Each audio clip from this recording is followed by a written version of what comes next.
I wonder, I really want to talk about what this all means at the moment. What is this sort of the state of the union of cinema and audiovisual culture, and what does that mean to the filmmaker? And how do we engage with audiences, and how, I mean, maybe we can also look later and have a small peek into the crystal ball.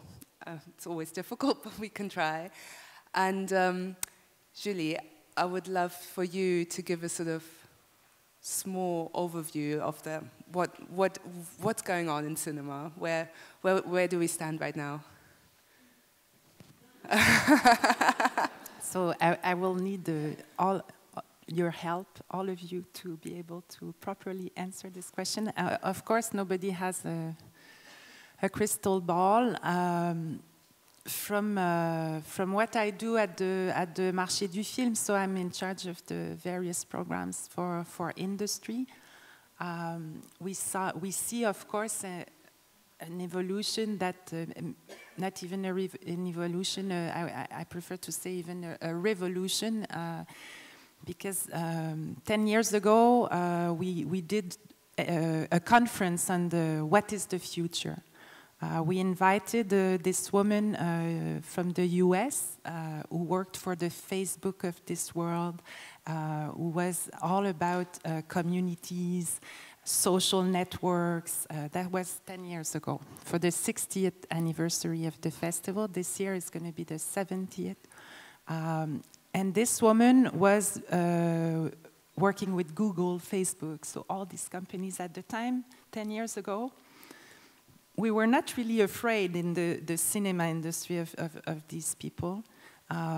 So she came on stage, and so it was opening conference, big conference, 350 industry executives, lots of sales agents in the room, and on stage there was one French sales agent with her, and they totally disagreed. And this sales agent, who was right, said, I sell my films all over the world. I have a clientele base of distributors.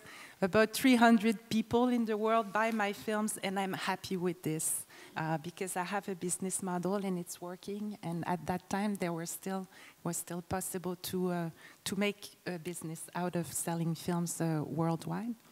I think today you would not say that anymore, because today, 10 years later, we have the Facebook, Amazon, Netflix. All the theaters became digitalized. So over 10 years, there's a total disruptive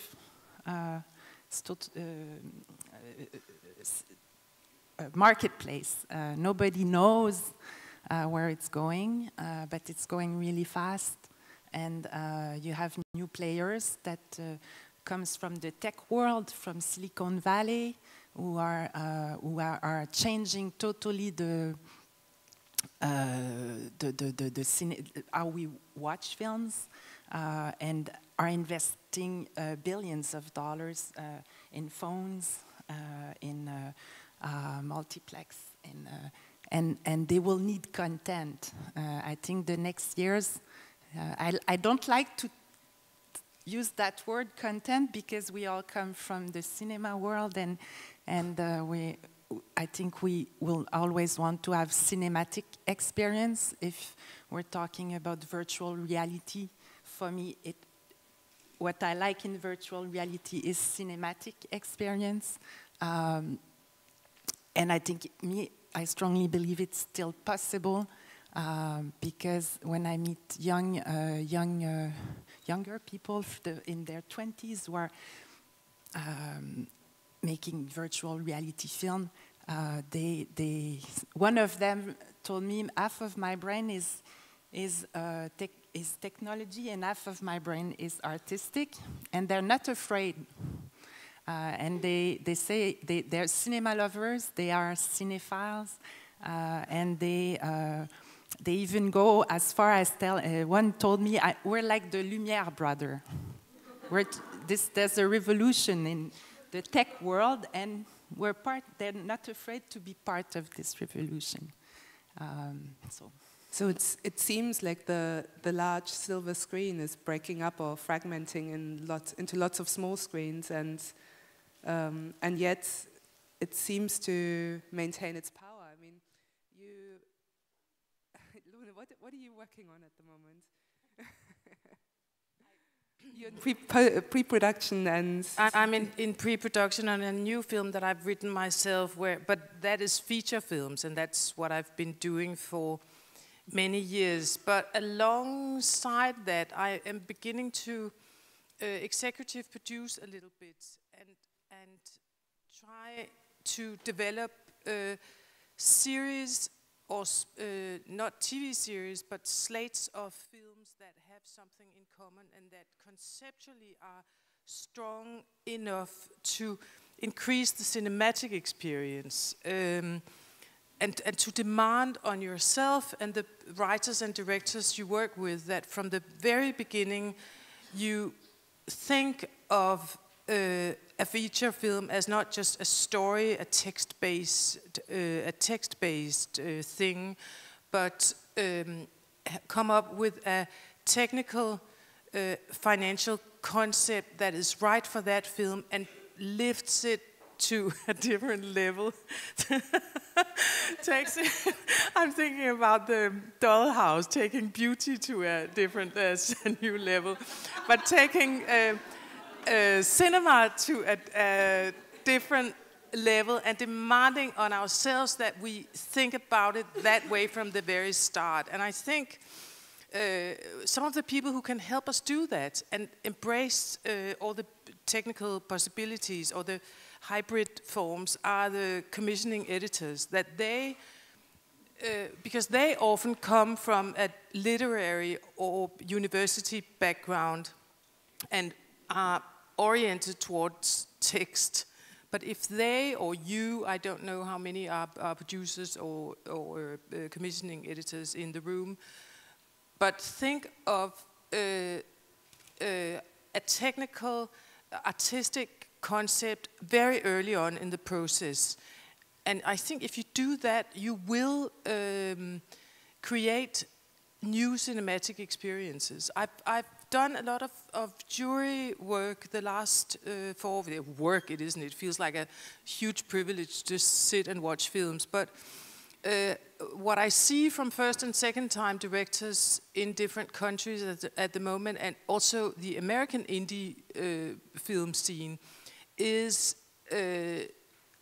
or are films where I often feel that they do not embrace cinema or technology. It has to do with budget, partly because you have to shoot so many minutes a day on the fairly small budgets you can access when you are new. But it also has to do with mindset. And I try to teach the students at the Danish Film School, when I sometimes talk to the directors, to force themselves to take more interest in techniques if you are not already fascinated by it. Interested in what? The technical aspects of filmmaking. Because the directors who do that, the high concept filmmakers, the Roman number filmmakers, Lars von Trier is a good example too, who are super interested. And whenever he even used a drone in filmmaking 10 years ago, I think. The playfulness that this will give you, I urge especially the girls to embrace it and force yourself to be interested in it. Dogma was not my invention, but I was part of the original, or the fifth Dogma brother, or the first Dogma sister, as it were, was a recipe for filmmaking that turned out to work really well. And some of the films that came out of Dogma were very new, fresh, individual. And then the next scheme I was part of was Advanced Party, which was a Danish-Scottish co-production where we invented a set of characters. A writer and I came up with, I think, 7 characters. And then writers and directors were meant to take the same group of characters and actors from one film to the next.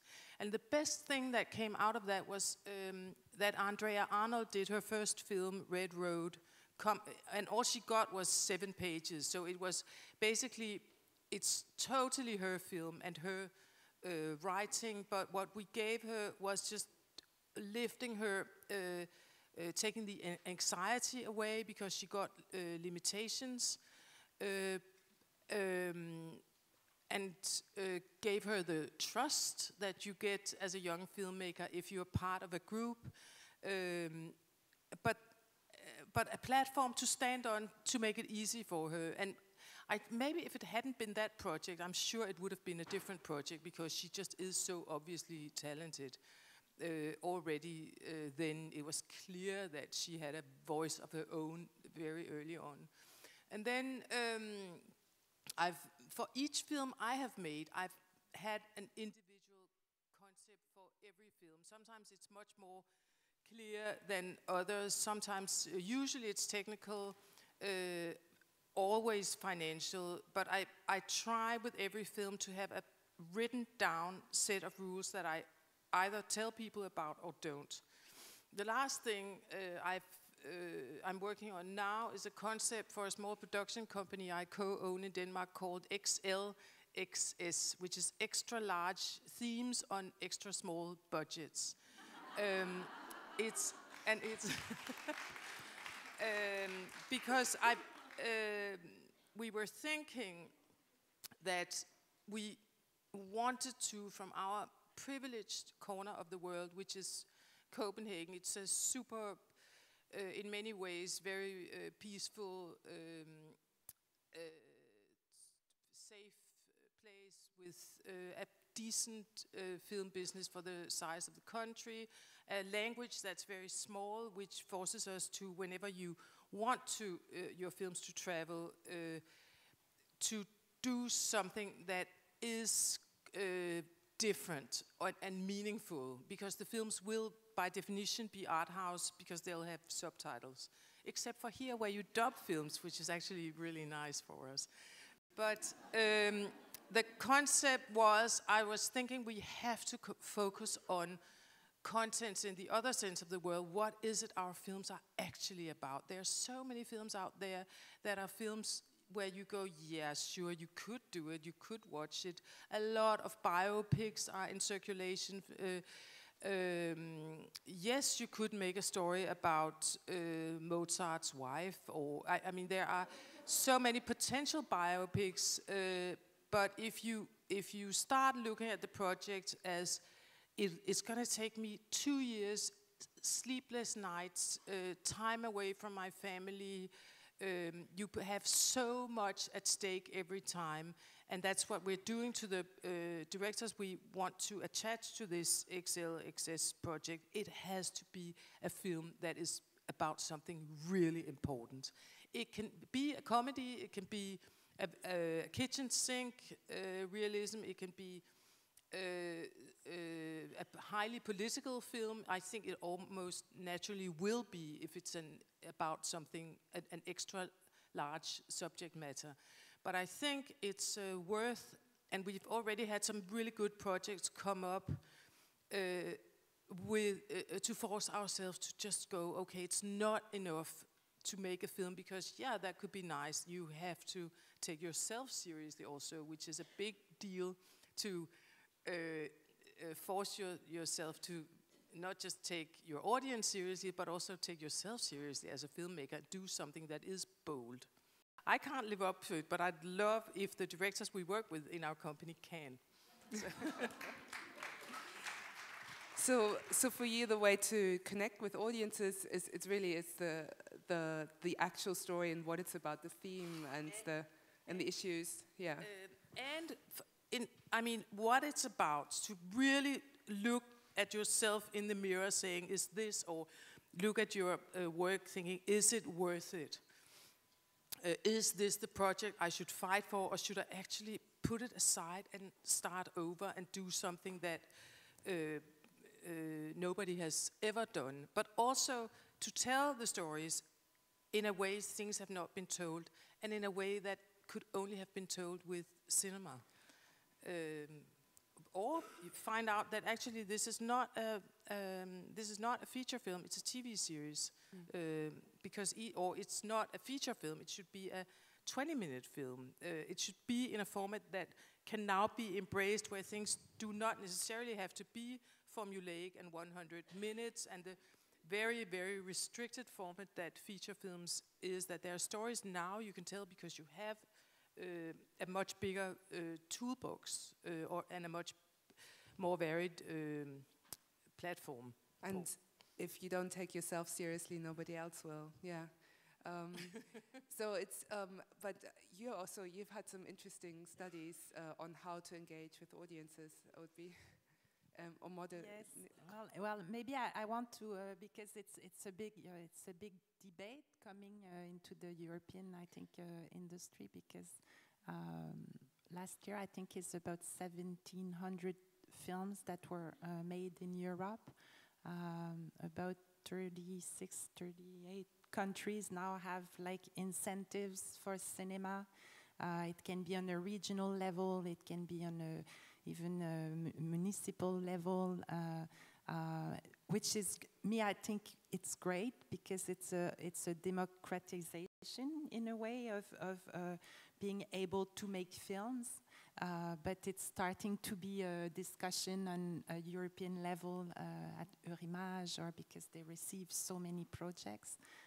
And 1,700 films being made per year. Of course, it's not all these films that can find distribution. So there's a multiplication everywhere in terms of the making of the films. And the good news is that there's a lot of money if 1,700 films can get made. And I totally agree with you that I think at each level, there's some kind of a responsibility from the institutions, from the filmmakers, from the producers, to really define what kind of film we're making and for which audience. But we never know where talent comes from, and it's great. I think that there's so much more means for making the films. But lots of times when you ask a producer, okay, what is your audience?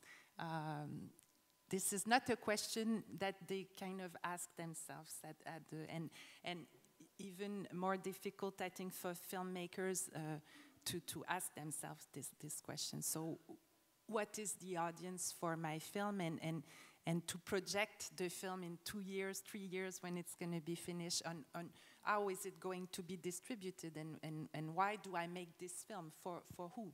I think that's a more important question to ask from the start, like you kind of express. And I'm not saying that all the films must have a big audience, because that's also I think an important question, maybe a bit more political, and like what is the mandate of public money? We also need to have films that are more difficult, that are maybe not for big audiences, but we need to have also distribution for these films as well. These films should be able to find their niche audience, and with this digital world is I think it's not easy, because it's not the same players, and you need to it's not like before where you just found, well, not just, but it was not easy also. It has never been easy to make films, but with a sales agent, a producer could have distribution worldwide for his film. Today, that's not the reality anymore. For bigger films, yes, but not for these like middle budget or smaller films. But I think that the digital world also brings lots of possibilities, but you have to be able to define what you have in your hands. What kind of film, for which audience? Is it a film, like you said? Is it, and what's the format? And have the digital platforms been helpful? Have they really picked up on the smaller films? So like you were saying, like a small Danish horror film that could work internationally, but doesn't really get outside the Danish market.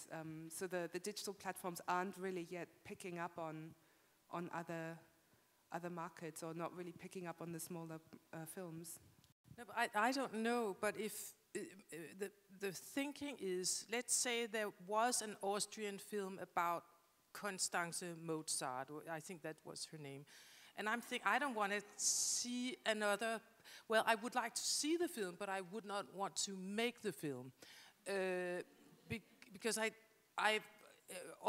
I cannot see a concept that could make that story worth so much of everybody's time. But if that film was made, that you could say it could find an audience, because there will be Mozart fanatics all over the world, or people who are particularly interested in that age, or those costumes, or that music, or her, and how a small film from a fairly small country, Austria, could find its audience all over the world. Because if there was that sort of platform, then it would be totally meaningful to make that film. My example was a Danish recent horror film, which is fairly good, about medical students, which had much too few audience members. But the conversation was, if all medical students in the world could see that film, it would make complete sense, because it's so specialized. But you knew something that I didn't know. You talked about that there is a way that those films can find an audience. Or if you are a medical student in Uruguay who also likes horror films, how are you going to find out that there was that Danish film where you are the target audience? And that's because that would give us freedom to do things that were much more narrow, and where we did not have to define our audience as broad, or address and make sure that we can make the films profitable. Or harness the possibilities of the digital world. Yeah. And then our questions would not be, how can we get so and so many, like a tenth of the Danish population to see that film, but how can we find 400,000 people in the world who will watch this film, disregarding nationality? Yeah, Julie, tell us.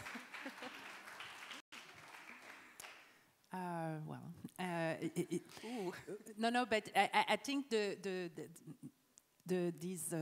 all the VOD platforms are now a player for some films.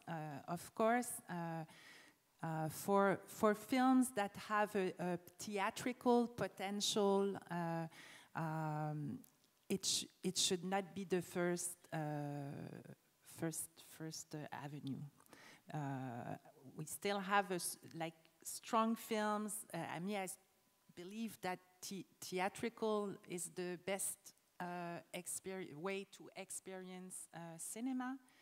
There were some researches that say that the audience thinks the same as I do. The cinema-going experience is why we like cinema. There's nothing like it, nothing as strong. But it's not for all the films. And some films can, and people now watch a lot of films at home, on their iPads, all kinds of ways. There has never been so many people watching films, but all the films are not for theatrical. So if your film is not for theatrical, it's not a bad thing. And there are many platforms. There are new players, aggregators company who knows how to go to iTunes, who knows how to go to and kind of act as sales agents, but for VOD. Who are those companies? There's in Europe. There's Under the Milky Way. There are different. Some. For example, to name one. There are also lots of platforms. In Rotterdam, so the story I was telling before is I met with Vimeo. Vimeo, I thought it was video films made by anybody, like everybody who filmed themselves or like these video. But Vimeo, I learned in Rotterdam that they now have they have a whole team buying films. They come into festival. I had never seen Vimeo in Rotterdam. I've been going to Rotterdam for 10 years. And I was really surprised to meet this guy, young guy from the US, all about cinema. And he was scouting for films for this Vimeo platform. To have curated because they want to have some. So this is also good for. Of course, it's all about marketing. So a theatrical release gives you marketing. Someone needs to invest also in the advertising, and that's one of the big difficulty also for these VOD, because the offer is so big. You need to have the film make the film exist. But I think it's also the producer now becomes when you don't have a sales agent, when it's not a theatrical movie, when you don't go into a big festival. It's true that it's harder for the sales agents to sell the film if there's no big selection. For film, sales agents will be more reluctant to take the film, but you have also smaller companies who are maybe taking 5 to 6 films per year. So what I want to say is that it's to define the film, like you said, that that's the most important thing because you're going to spend 3 years of your life making it, and then if you need to have an idea of where it's going to be released, but these platforms are it's possible, but it's different. And it's also in that fight for attention, which is basically going on with all these movies on offer and all these different VOD platforms. You have, in order to get the attention that you need to be very sure about what you have, or very certain. I mean, I would really like to talk about long formats. It seems to me that a lot of European directors, like you, Lone, who've been making these beautiful dramas, great storytellers, are now very excited about television, and they're leaving cinema behind, and they feel like they can't compete in this, maybe they can't compete in the cinema world, and they get attracted, get offers. I think Nicholas Winding Refn just declared that he's going to make a TV series, and this is sort of a huge drainage. It's almost like to me, I'm getting really bored with watching television in these series. It's just, I think, a big time killer, but that's just personal. And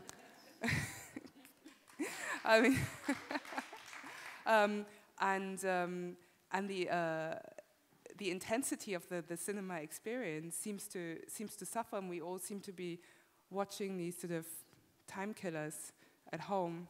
How do you deal with all of that now that I've asked such an open? I get television material too, and sometimes it's, I think, really meaningful because you can tell more epic stories. And as a director, it's great to completely get absorbed in a world for a long time, and the characters can develop in a different way, and it's especially in America, it's much more experimental at the moment, television. But the thing is, as you say, they're like guests who will never go home, because by definition, they don't stop the long-running series until people are tired of them.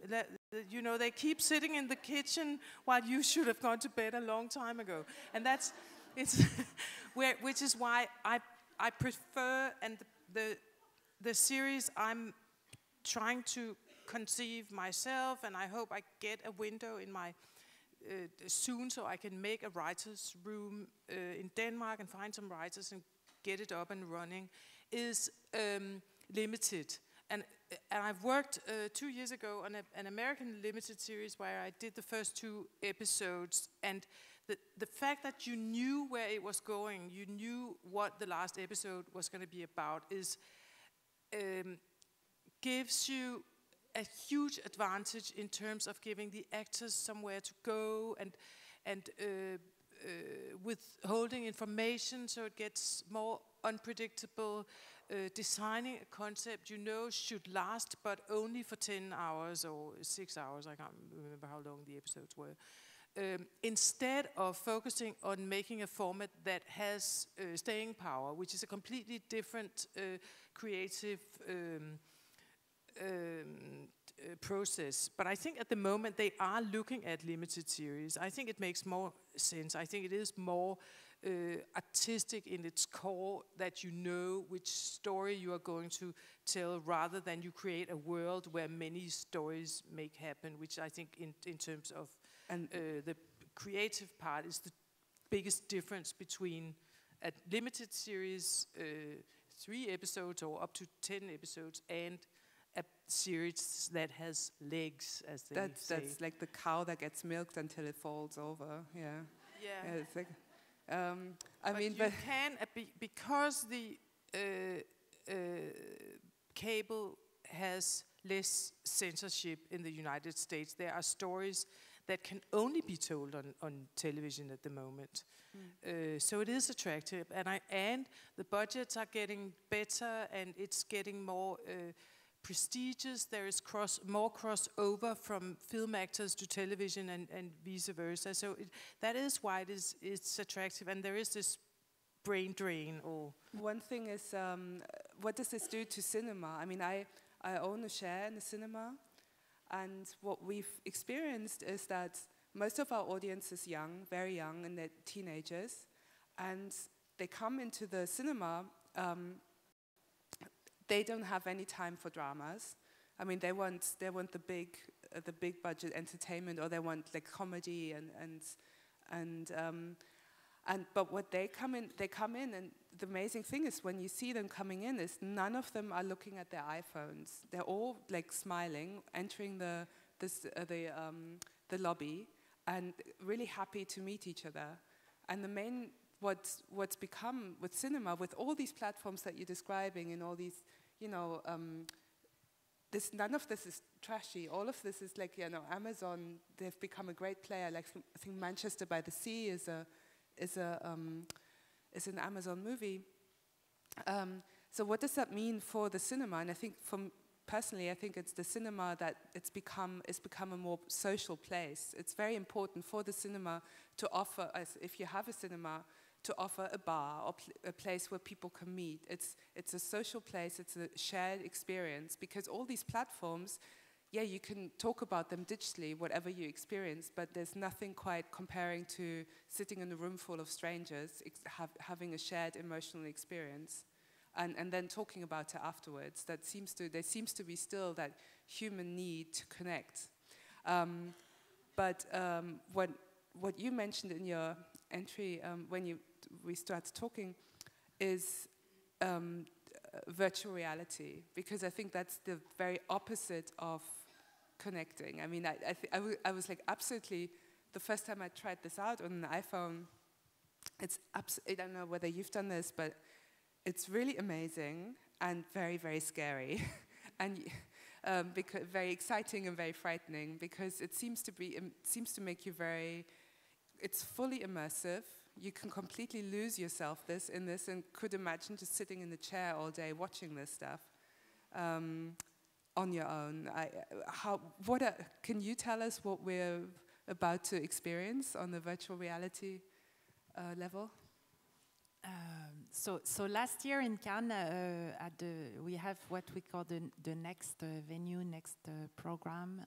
It's all about the future of cinema. We for the first time went into this virtual reality world because I saw some documentaries that were made and also some fiction, and it's true that is for me very powerful when it's well done.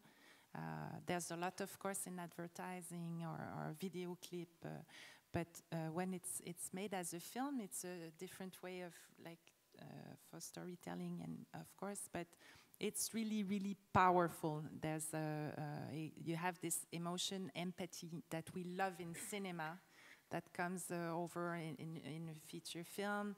It comes slowly over like an hour and a half, 2 hours. You have a connection with the characters. That is the way cinema has been done for, and you have emotion coming. But with virtual reality on a 5 minutes or 10 minutes film, it's very strong because you're immersed, because it's you feel you have an empathy with very fast. But it's in these weird like mask, and you experience it alone, and you have you're alone with this emotion. You're alone with the. So in Cannes, what we did, we created a theater. 30 people were able to watch VR films, like a screening room, like a market screening, all together at the same time, simultaneously. Because we didn't want to have a corner where you're sitting all alone with... and it worked really well. It was the first time... not first time, yeah, first time probably it was done, but there's other experience. There's a cinema in Amsterdam that opened where you can book, you buy a ticket, you go in a cinema room, and you experience virtual film with people you don't know. So it's the social, and then you can talk. You can so I think the technology will evolve a lot because there's a lot of money that has been invested by Silicon Valley and the tech companies, the phone companies, Samsung, and more it's coming. Right now it's more like an addition to film. It's in big megaplex. In MK2, for example, in Paris, in one of their cinema, they have a VR space where you can either continue the experience of a film, like, but that's a big franchise, but like Star Trek, for example, you will be able to go in driving the, I don't know how it's called, the spatial you will be able, like, you watch the film and then you can go into the virtual world of Star Trek and drive it yourself or something like that, you know. So this kind of experience, it's more like, it's not merchandise, is accessory. But you have also films that are being made. You have, there's one great film, but it's a different way of it called Notes on Blindness that I recommend, which is you experience going deaf with a character. And it's very, very strong. Is it cinema? Probably not. But for me, it's cinematic. There's storytelling is another way of and there's will there be a marketplace? I don't know. But some distribution model are being put in place. Some sales agent here. There's a sales agent wide. Who has been distributing internationally films for years. They just picked up 3 VR films. They are here in Berlin proposing 3 VR films. So it's coming, and we cannot stop technology. Technology is from the 1700s, from the it's part of the history of cinema. It's cinema for me is like after it's also technology. So it's coming. Will it be? Nobody knows. It's amazing because, I mean, some of that sounds like, you know, do you remember that David Cronenberg movie, Existence? But also, what's interesting, it's not only the mask, because you have some, maybe in 3 to 5 years, you'll have immersive cinemas. It's coming. It's with sound, surround sound, where you experience with on 360 walls. It's not some of these experiences are like it feels like attraction park. Walt Disney, the next Walt Disney and attraction park will be. It was just announced recently that they're going into virtual reality but I think there's also storytelling coming. It's so interesting, so because it's up to filmmakers. Would you be? Is this something that interests you, going into that virtual, fully immersive space as a storyteller? I would like to drive one of those cars. Yeah. No, but I'm just thinking about the National Film School of Denmark, where they have, which is a very old and in many ways conservative film school, but they have added the students who are, they have taken that subject on board. So now you have, as always, directors, producers, editors, cinematographers, and so on, but also people who deal with games and virtual reality, because they argue we are the people who teach people to do storytelling in images. So that's why they have taken it on board and thinking, okay, that belongs in the film school, it doesn't belong in university or at an Institute of Technology. It belongs with us because they are storytellers too. So and they should work with script writers, and they should learn dramatic structure. They should learn about characters, that sort of thing. And I think it makes total sense. I had taken a note that in 5 years from now, most of the film school students will have come of age in the digital multi-platform, using cell phone, social networks. In 5 years, all these young students will have been born in that. So that will also, we have to take into digital account brains. I mean, at the same time, I wonder, because 3D, we were very excited when that arrived, fitted out the cinema for a lot of money, and with all the 3D technology, and yet it wasn't really picked up. I always thought like the 3D experience wasn't really used by sort of serious filmmakers in a dramatic way. The possibilities, it was always like a sense of vaudeville and sort of spectacle, and there was never the sort of the dramatic closeness of what it could have been.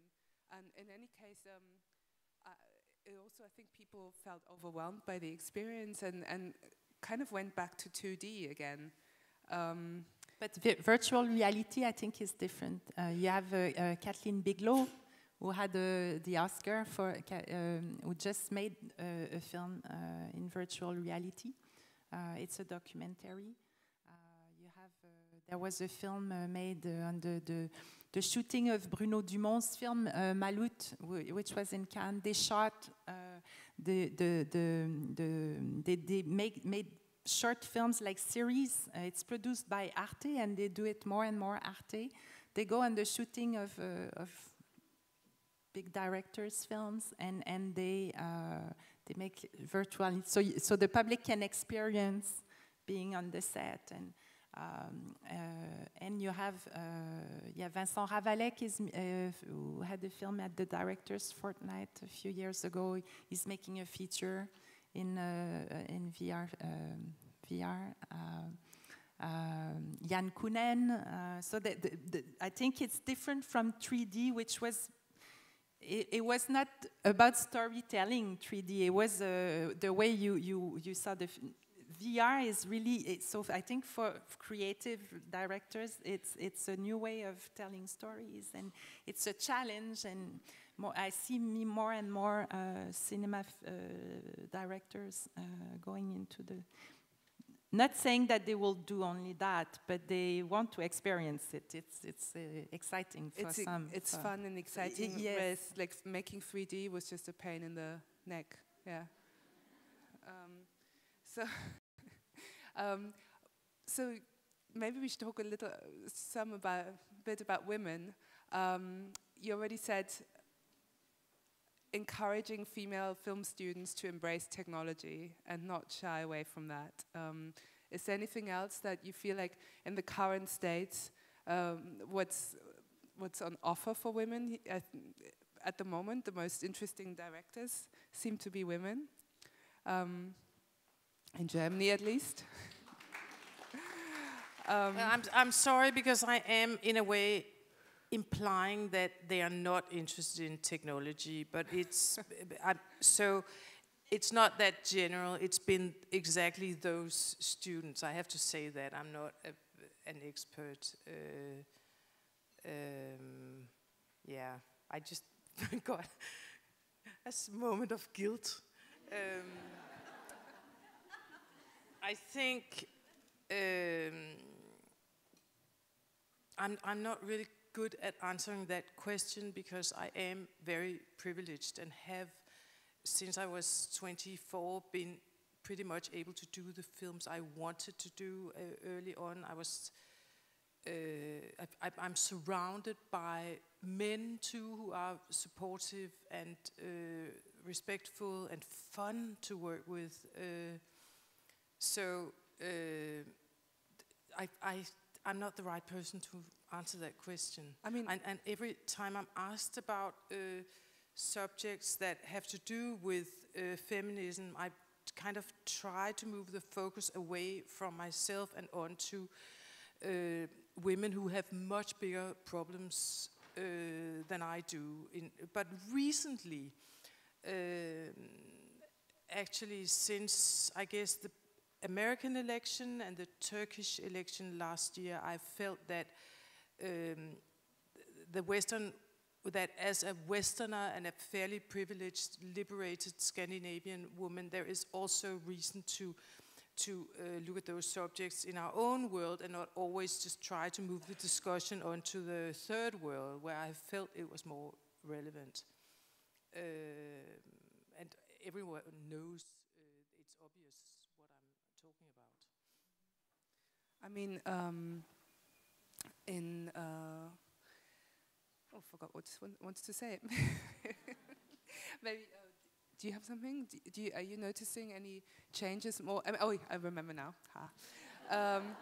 It's because it seems to me that one thing that's happening in television, because even in America, where in the movie world, you really do have, I think 15% of directors are still female. In television, in long format, you do see a lot of female names in the credits for the directors, and that seems to be more. It seems to be a very positive change. Are you, on the industry level, noticing a shift? Well, there are many women producers. Very strong ones. Many filmmakers, women filmmakers. In Canada recently, I think I see two politics.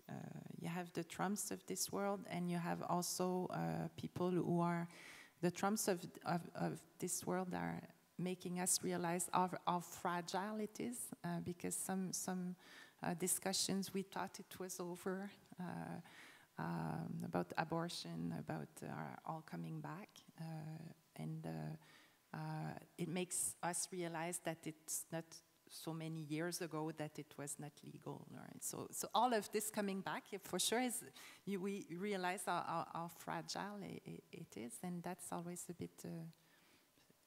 It makes me sad sometimes, but at the same time, you have countries like Canada. Telefilm Canada just announced that they want to go 50-50 I think it's in the next two years, or so that they will finance more women films.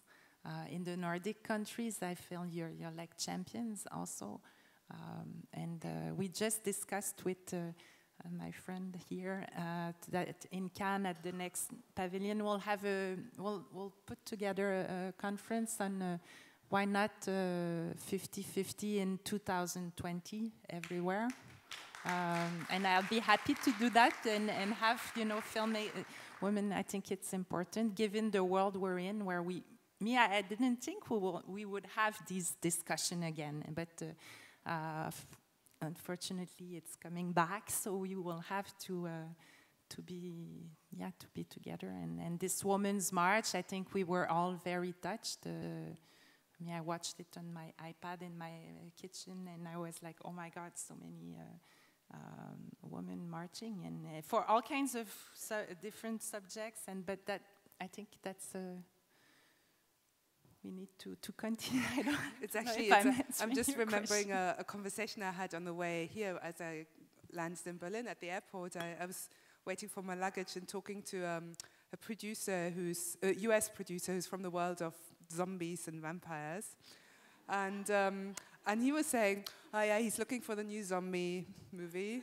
And he said, yeah, but a big problem, those boys, they don't go and see the zombies anymore. It's just the girls. Because yeah, in the genre film, there are more and more women, which is interesting also. There's this film, Raw, I don't know if you saw, by Julia Ducournau.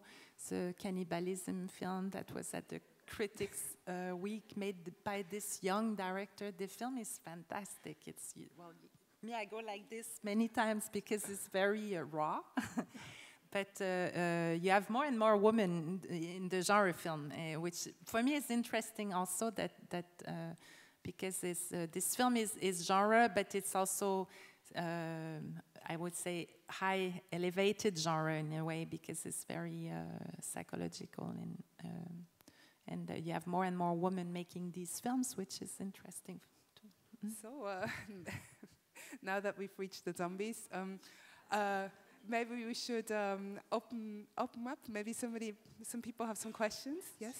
And the question is, what do you see from the film market in Cannes as the future of the filmmaking in Europe also? And what is the role of women? Because the 2020, the 50-50 2020 was already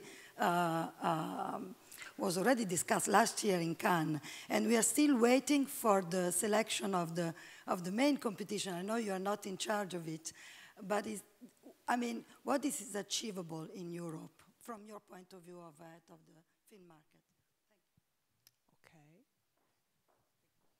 Well, I will not. I cannot talk about the selection. I think it's not anyway at that level, because I think in Cannes the selection I am not part of, and it's about the films. It's not about gender, or it's not about. So I will only say that. Then on the industry side, it's a different discussion. The films, they talk for themselves, and they get selected or not. But on the industry side, I think it's a discussion we should, even if we had it last year, we should continue having it. And some institutions, what is good is some institutions integrated that idea into policies. So I think we should talk about it again. Hopefully have someone from Telefilm Canada, someone from film institutes in Nordic countries, in Europe, and someone from the US, because in the US I think it's also a big discussion there. So that's what I can do from the market side, but I will not. I cannot have a discussion on the festival side, on the market side. Any more questions? I'm really fascinated about the power of film also in reaching people. So naturally my question is, what do you see happening in working also with women who are engaged in filmmaking in countries in Africa and other well, so-called third world countries? And do you see more potential there? Thank you.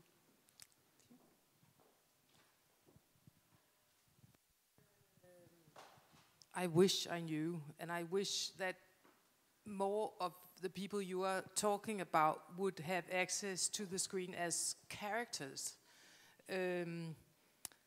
But again, I'm referring to the Danish Film School because they have a project now which I thought was interesting about Greenland, which is our equivalent, or a colony that the Danes used to have.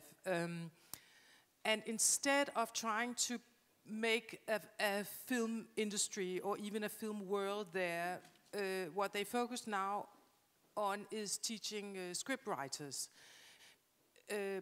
On the assumption that if those stories are told and script writing is basically only one person's time or a small group of people's time, that then those writers and writing films is a fairly easily taught craft. It doesn't, it's not how to do it, it's more to do it well, that's the issue. But they can quickly teach, I think it's a group of 10 screenwriters from Greenland, and then in theory you can import directors, you can import everything except the story. So I think that is a way to do it, but of course there are also initiatives that they're, for instance, building a sister film school in Mali. But it just struck me that the screenwriting, that's how to get that done in a very, very uncomplicated, very cheap way, that those people's voices come up on screen. I was thinking Sweden is super interesting when we talk about this, because I live in Denmark. I can see Sweden outside my bedroom window, and I spend a lot of time in Sweden, but they are at least 10 years ahead of us when it comes to women's liberation. And you can see in Sweden that women in power have a much more relaxed attitude and a much more, far more integrity and professionalism when they access professions or positions that a woman would not have accessed 30 years ago, which is quite impressive. They also have a quota system with filmmakers, so a certain percentage of the state-funded film money will go to women or stories that have female protagonists or are driven by female writers or directors. The last film I did in England, which is going to come out in some countries this April, when I received the credit list, the front credits for proofreading, I suddenly noticed how many women was on the crew. I hadn't thought about it, but this time, by coincidence, because I'd worked with people earlier on or somebody wasn't available, all of a sudden, and they're not there at the same time, so you don't really notice that actually the writer, the production designer, the editor, the composer, one of the producers, positions that have often, where I have very often worked with men, all of a sudden they were there in front of me, and which was not a conscious decision. What I'm hoping, of course, is that the process will be that natural eventually. But then I can't not say in this room that if I think about where the profit from this film will eventually go, it's not going to end up in any women's pockets, I think, unless they are shareholders in some of those companies. But I think Sweden is the most dogmatic country in terms of having a declared feminist film policy at the moment, isn't it? I mean, I saw you had your hand up, so it's your turn so, anyway. Yeah. I love to listen to you. It's so inspiring, this conversation, and you're really role models. But that was, I'm curious, how do you look at yourself as role models?